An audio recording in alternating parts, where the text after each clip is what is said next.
finally come to fruition. Aaron Rodgers headed to Pittsburgh. Welcome to NFL Live. Phil Murphy here. We're running 21 personnel today. Kevin Clark, Jeremy Fowler in the studio. Mina Kimes, she'll be in the big screen with us. Aaron Rodgers, he's got a gold jacket with his name on it someday, but for now, he's in black and yellow.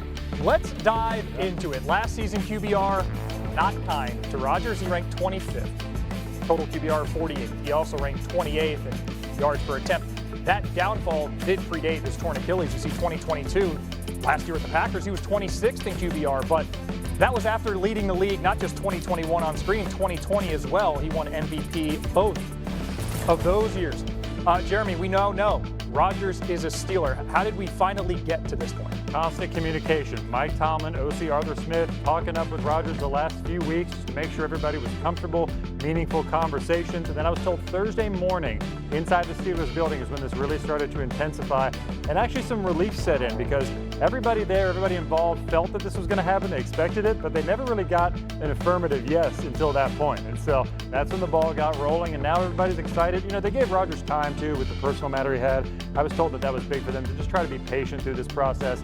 Let him work that out. That was real. And then now they got him. They believe he's been in excellent shape training in LA and he's ready to go. Not a huge surprise ultimately that we got here, but that tension started to build as the calendar says June. I mean, Rodgers in his prime, we know routinely 30 to 40 touchdowns to 5 picks maybe on a year. What are the Steelers getting with Rodgers at QB in 2025? If he plays like he did last year or the year before his Achilles injury, a below-average quarterback.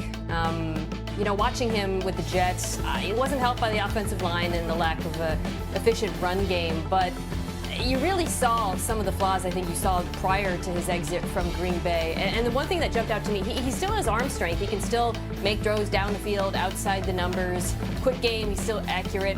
But the intermediate throws that the best quarterbacks in the NFL dine on in that 10 to 20-yard range was really missing for Rodgers last year in that part of the field. 10 to 20 yards, 30th in QBR, 30th in EPA per play, 29th in completion percentage over expected. Now, there's a chance that a year removed from his Achilles injury, maybe he's more comfortable moving around in the pocket, navigating pressure. But he's 42 years old. I don't know if that's a bet I'm comfortable to make, so I would keep my expectations pretty tempered. When I look at this situation, I'm going to give a take that you're probably not going to hear a lot. It's going to be fine. It's going to be fine. It's not going to be good. It's not going to be bad. It's going to be average, which is good enough to get the Steelers to the playoffs.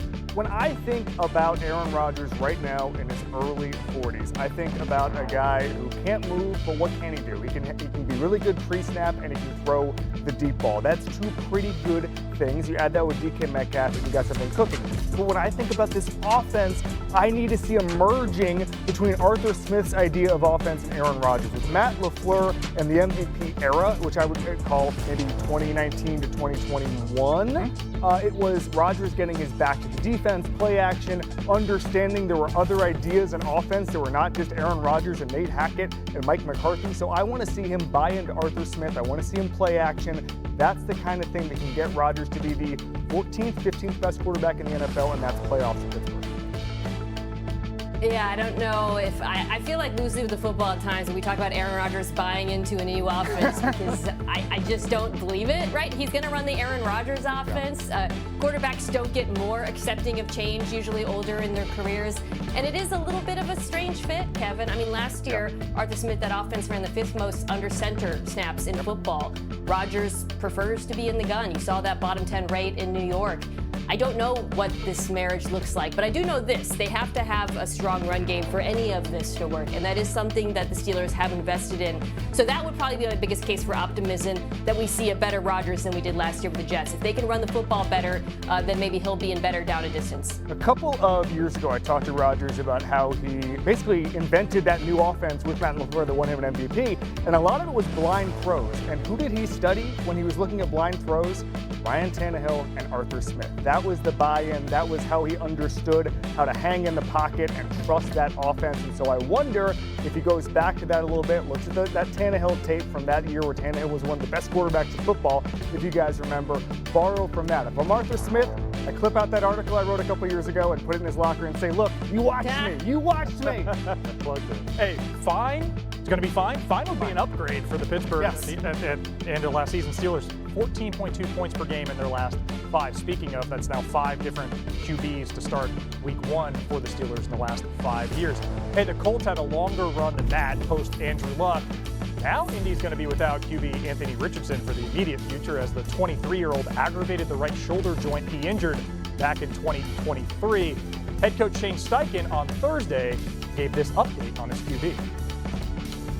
So we're going to set him out this week. Obviously, he'll sit out for mini camp.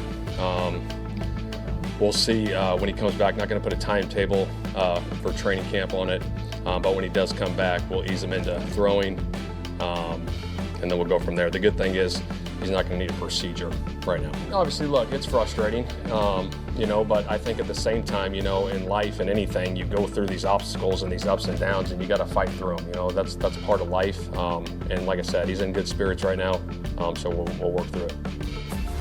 Been a rough couple of years in the Colts QB stable. Anthony Richardson's touchdown to interception ratio ranks second worst amongst 45 QBs to throw at least 250 passes the last 2 seasons. The only QB who's worse is teammate Indiana Jones, Daniel, who the Colts did sign this offseason. Richardson, 8 TDs to 12 picks last year in 11 games, completing just 47.7% of his passes. Jeremy Fowler, that is the 3rd worst of any QB this millennium. But Richardson, the health now is the question. He played just 15 games total in 2 seasons. What more can you tell us about his health today? Yeah, Phil, I'm not going to look at that QB room at the Colts the same after some of the stats, but Anthony Richardson, I'm told, reported some symptoms, some agitation on his throwing shoulder a couple days ago. He had an AC joint fixed up surgically in 2023. So it's similar to that injury, but there's nothing structural based on the people I've talked to. They believe, looking at the scans, that there's no major red flag and that he simply does need rest. And the Colts are a little bummed by this because the coaches felt like he had some of his best 2 days of practice leading up to this point. So I'm told the player fully expects to be back for the start of training camp. But this is a slippery slope here, as we know, because there have been a lot of injuries here. And the Colts are sort of cautiously optimistic, I would call it, based on some conversations I've had today. We had a whole full screen for it, and Kevin, GM Chris Ballard during Combine Week leaned into the word competition regarding this QB job. 2 weeks later, Daniel Jones puts pen to paper.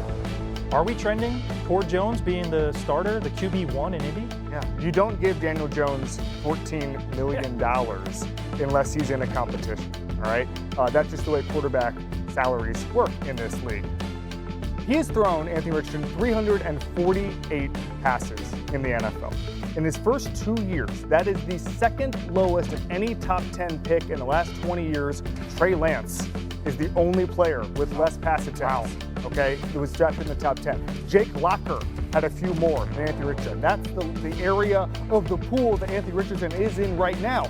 So he needs to play more football. I've never seen anybody more destined to be in the 2026 Pittsburgh Steelers quarterback competition than Anthony Richardson, because I'm looking at this and I'm seeing a training camp where Daniel Jones will probably start with the ones. There's job preservation now going on in Indianapolis with Shane Steichen and Chris Ballard. They're going to want to get to 7, 8, 9 wins in order to keep their job. They're not going to want to take a flyer on Anthony Richardson and say, hey, let's hope he develops. Let's hope he finally shows athleticism he showed at the Combine when he was literally the best athlete the quarterback position has ever seen there. I just don't think it's going to happen. He's going to get a good start somewhere else.